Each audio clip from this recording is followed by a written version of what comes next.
This is my favorite list of the year. The biggest, the baddest, the boldest fragrances in my collection. Let's go. Hey YouTube fragrance family, welcome to my top 20 niche winter fragrances for the year 2016/2017. So winter is almost done here in Canada. We got lots of snow still left on the ground. So it's time to compile the list and let you guys know what I've been wearing this winter. This is one of my favorite lists to compile. There's a real good mix here of softer niche fragrances. Usually this list is for my big boys. You know, you got to put your big boy pants on, the black Afghanos, the Amouage, the darkest fragrances that I could find. This is the time for me to wear them. I don't buy them just to make it look good here. This is fragrances that I wear all the time when the snow's on the ground. It's a perfect time to wear these big, bold, punching fragrances that have a ton of projection and longevity. So this winter was a little mix of... it actually felt like in January that we were going to get our spring.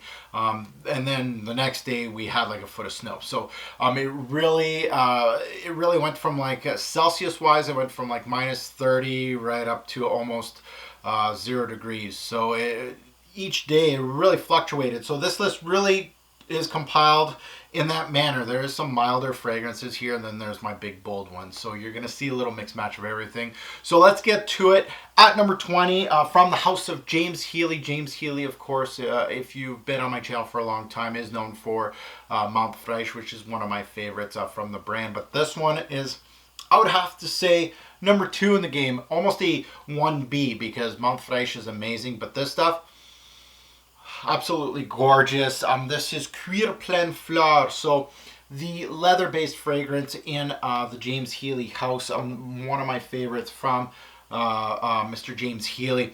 This one, a great leather into the end of, or the tail end of winter. This one really goes well from that moment on right into spring. The use of violet leaf actually gives you a little bit of an uplifting combo. The leather at times can be big, bold, and punching in this fragrance, but it can be softened by the violet leaf. It really is an outstanding mesh of notes. Has great balance of lighter notes to darker, even animalic notes. A great leather-based fragrance from one of my favorite niche houses from Mr. Healy. At number 19, this one right here. Oh, beautiful. This is from the house of Sonoma Scent Studio. This is Tabac Aurea, and this particular fragrance is more towards the indie than high-end niche, but really something that smells like it actually came from the House of Slumber House. This is a nod to not only Laurie Erickson, the nose behind this particular fragrance, but also Josh Love, the nose behind Slumber House. This is an absolutely amazing tobacco and amber-based fragrance. Highly recommended from me. If you like the House of Slumber House and you want to find something around the realm as far as the quality goes, this particular fragrance right here would be a great entry into the House of Sonoma Scent Studio. At number 19, Tabac Aurea. Now at number 18, this is a classic in the niche brands. This is where this reminds me of my first few years delving into niche, because it is a classic to me. This is from Frédéric Malle, and this is Musc Ravageur by Monsieur Maurice Roussel, the nose behind this particular fragrance. Musc Ravageur, I really think this is Monsieur Roussel's pièce de résistance. It means one of his, maybe even his best fragrance to date. The scent that brought me to Frédéric Malle is this one right here. Had its hype, it died down. Still very high on my list, and I absolutely love wearing this one once it gets cold out. Absolutely warming, comforting, great to wear as a signature scent during the cooler months. This one, I remember when the hype first started, it was dubbed as a daring introduction because of the cloves. Really not. I really think this is a very much an appealing scent that I can wear during the cooler months. Almost like a signature scent. Very, very solid from the house of Frédéric Malle, one of the best. At number 17, it is from Uncle Serge. I can't do a list for fall and winter without, of course, Serge Lutens fragrances. This one right here is the one that may have started your journey in the house of Sergetan. This is Chergui. Now, Chergui is getting a lot of hate lately. I hear reformulation. Chergui is a highly forgotten blast from the past. Recall a few years ago, this was number one on everybody's list, especially in the fall. Gorgeous in the fall, by the way.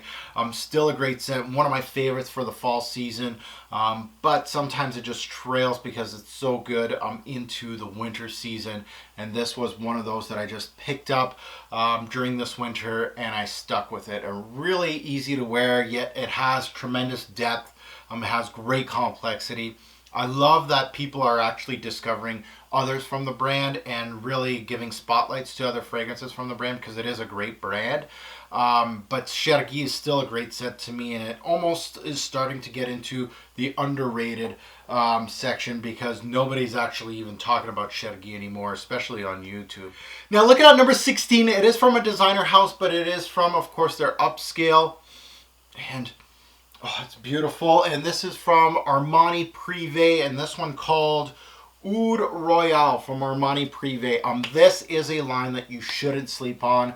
Armani was a brand that I really wasn't a huge fan of their designer lineup, their regular men's lineup, but their Privé lineup really is has some really outstanding juices. This one, of course, Oud Royal, woody composition that is very dark. Yet it has a smooth composition to it. Great use of a smoother oud note paired with some incense, some sandalwood.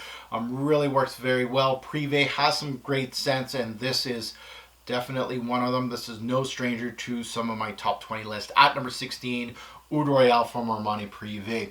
Now let's delve into number 15 from the house of Amouage. Can't do a top 20 without an Amouage scent, especially for winter. This one, beautiful. It is I would say, kind of underrated Epic Man, the dark green bottle of the Man lineup. Epic Man, the more time goes, the more this fragrance gets pushed back. Epic Man is the long lost scent in the Amouage lineup. People talk about all the new releases. They talk about Jubilation just because it's great. Interlude, of course, Memoir, but Epic should be front and center, should be in the talks as one of the best of the brand. It's what you expect from Amouage. There's some woods, some spices, a little bit of smoke from the incense, crazy complex, well balanced, dark, rich, and a great scent from the house of Amouage. At number 15, Epic Man. At number 14 and 13, it is from both the same fragrance house, from the house of Roja. This one at number 14 could be number one on anybody's list. This thing is nuts, and I'm really appreciating it this year more than maybe any other year. First year I got it, I really loved it, and then it collected a little bit of dust, but this year I absolutely love it. Amber Oud. This is a Amber Oud this year. It was more about the jammy rose than anything. I really appreciated the rose in this fragrance than the oud or the amber, and that's what I liked in my previous videos on this particular fragrance. The rose is beautiful. It just adds a third dimension to the scent, giving it some more depth. This was a difficult scent to stop next year in my rotation. It really is one of those that I think will be gunning for that number one spot. I think I might actually wear some of this spilling into the spring a little bit more. Amber Oud, one of the better fragrances from the house of Roja. At number 13, same house. And this is a rich, complex, deep scent for the winter. This is Creation or Enigma for men. This one, first year that both Roja actually made a top 20 together in my list. I think that's the first year. They are both gorgeous. This one obviously is complex, has great depth, 100% recommended by me to be the first to check out from the house. I'm not a huge Roja guy. This is actually the only two bottles I own from the whole brand. These were the two that really caught my nose. I would say Creation is a gorgeous, gorgeous scent, and so is Amber Oud. At number 14 and 13 respectively. Now number 12, a great leather-based fragrance. Oh, beautiful. From the house of Clive Christian. This is C Men. Clive Christian is obviously a very pricey stuff, but Seaman, this gets compared to Tuscan leather quite a bit. Let's get that out of the way right now. What a beautiful berry note up top with leather. There's some great woods in this fragrance. There's some good depth, complexity, lasts a hell of a long time on my skin. Really a great scent from the house of Clive Christian, one that I would recommend to take a sniff at. This was the first one out of the whole brand that I absolutely had to get a bottle. Obviously, it's my only bottle from the house of Clive Christian here. Seaman at number 12. At number 11, a special fragrance. And this one, more base. This is a scent that I wore more as a signature scent. Really, it's a fragrance that really doesn't have a season. It really is meant to be worn as a signature. It really is great, not only for spring, fall, and summer, but also for these winter months. I wore it mostly during the, let's say, the warmer days during this winter, and this is from the house of Guerlain. It's not its only, actually they have 3 bottles in this top 20, so really dominated this top 20 this year, and this is 180 Ans de Creation.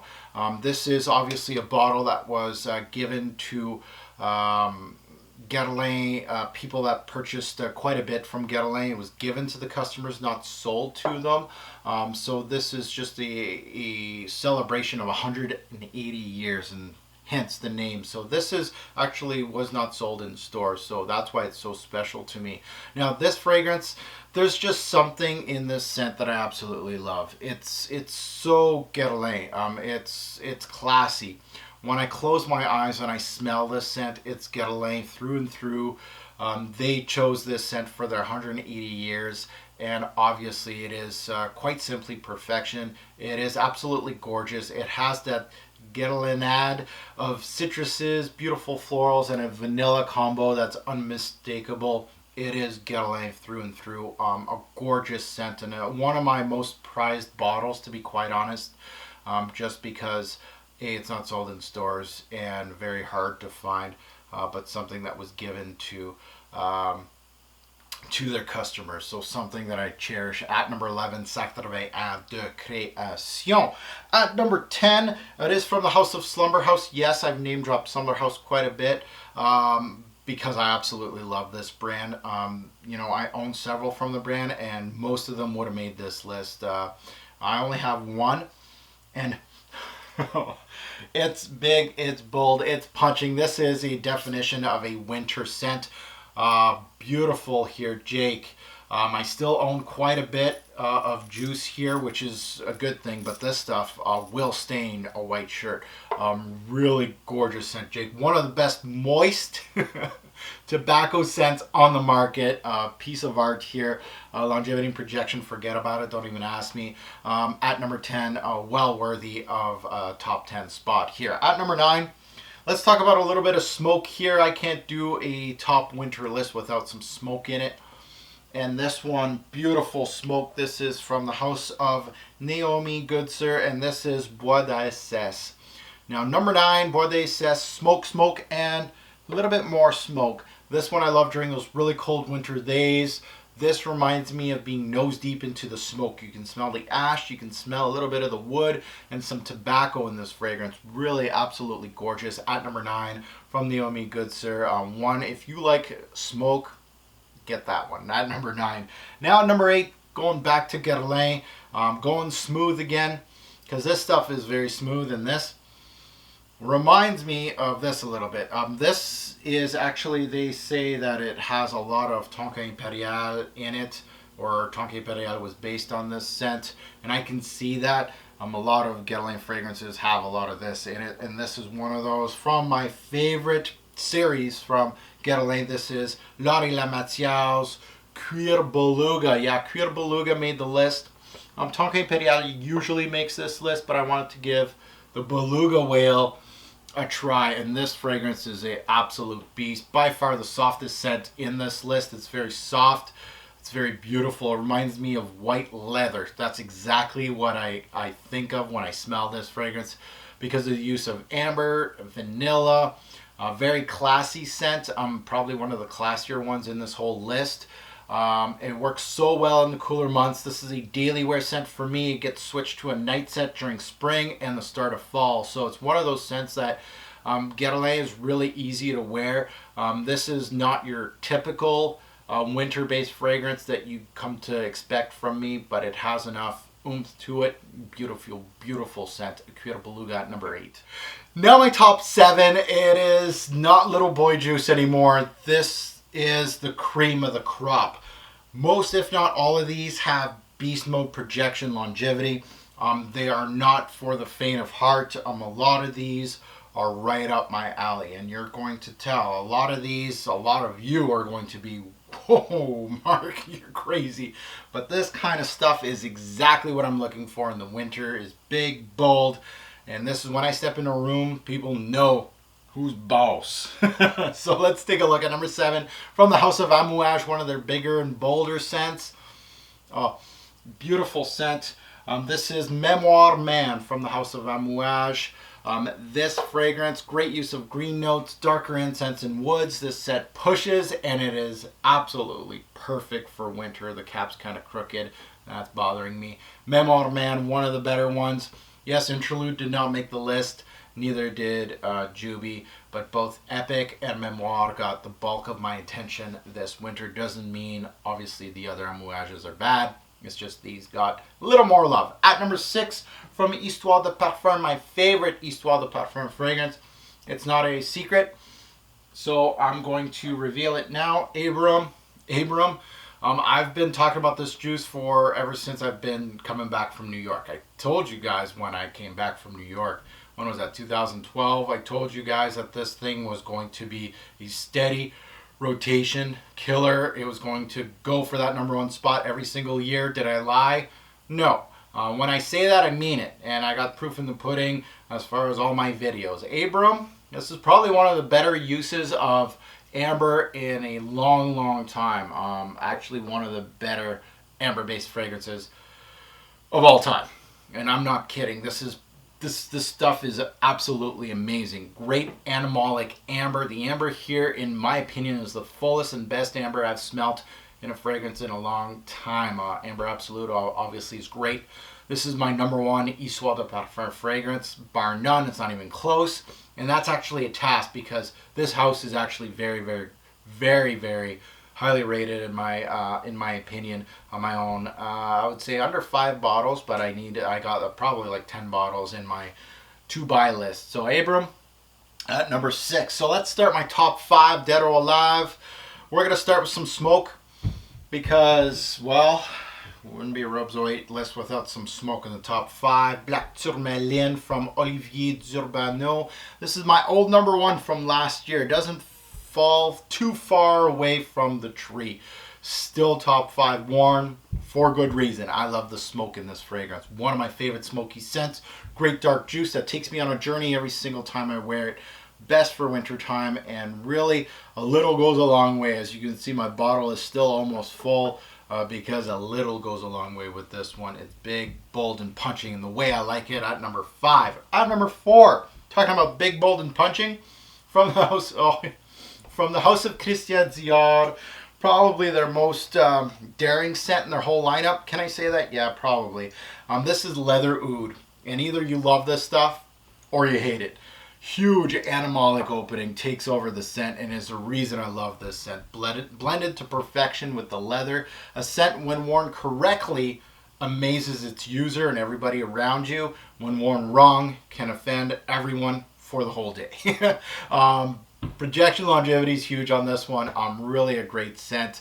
Top 5 worthy almost every single year ever since I've purchased that. These two I purchased in New York, so you can say I got a hell of a haul in New York when I went there. So I got to go back, because I discover great scents when I go over there. At number 4, Leather Oud. At number 3, talking about big, big, bold, and punching, and leather. A fragrance that I just reviewed on my channel. The best from the brand. Probably one of the best leather-based fragrances on the market. Cuir by Mona Diorio. Damn, Cuir. Simply outstanding imagery of leather. Great leathery accord with an animalic touch. This stuff is so potent. With one spray, you're going to take down a whole city. This thing is huge, punching, daring, and I absolutely love it. Cuir from the House of Monadziorio. If you have to smell one fragrance, only one fragrance from her in your whole lifetime, that's the one I recommend. At number 3, Cuir. Now number 2, it is from the House of Xerjoff. And they're beautiful. Again, god damn, that's nice. At number 2, it is from Xerjoff, and it is Xerjoff their leather-based scent. Really outstanding. One of the best, if not the best, leathers in the game. As you can tell, there's a leather overload here. We got Cuir Beluga, we got Xerjoff so I almost got a top 5 leather here. Cuir Monadziorio, you got leather Oud, among others. Obviously we got Clive Christian C. So a lot of leathers. Cuir Pleine, Fleur, another leather. So I love my leather-based fragrances, as you can tell. Big, smoky, punching. The more smoky, the more weird notes with it, the more I love it. This one, of course, tends more. It does have that rough and tumble leather, but it has that air of sexiness. It really has a classiness to it. Masculine edge, a man with a beard, leather jacket that walks into his Ferrari. That's what I'm looking at. Somebody that has some taste, luxury at its finest. It's rough around the edges at the same time, but it also displays a lot of luxury. So it has that smoothness that I tend to enjoy from Xerjoff. So it really did a great job by being big, bold, and punching, but at the same time very classy at the same time. Something that a lot of scents can't do, right? This type of scent, even though it's still smooth, it just doesn't have any breaks. This does. Same with Cuir here. It does not have any breaks. A lot of these scents don't have really much breaks to it. It punches people in the face. This is more about class. At number 2, Xerjoff. Talking about class, my favorite vanilla in the game. Finally, rightfully, gets its number 1 after years and years of going after the crown. Finally gets the crown for this year at least. This is Spiritueuse Double Vanille by the House of Guerlain, and the best vanilla in the game. Look at that dark juice. Absolutely gorgeous. It looks like vanilla extract. Beautiful. There's no vanillas in the game right now that does what Spiritueuse Double Vanille does. There's a lot of pretenders out there, and people are going to say, yeah, you can find this with a cheaper fragrance. No. Spiritueuse Double Vanille, it's dark, it's vanilla extract at its finest. It's warming, it's comforting, easy to wear, day or night. Vanilla you can't go wrong.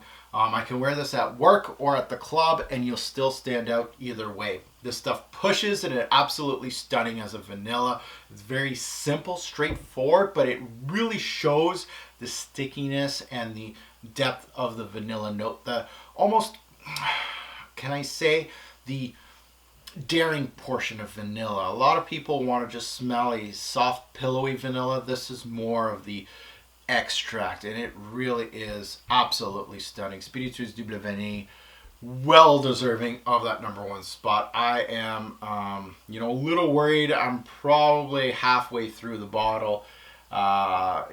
This is one of those fragrances that I will finish the whole bottle. I can attest to that. That thing is one of my favorites of all time.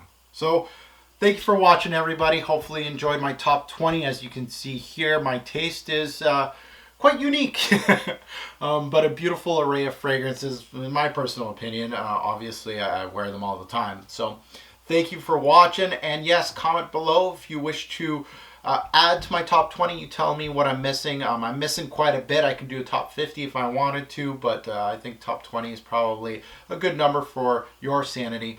So thank you for watching. Have a good one, YouTube.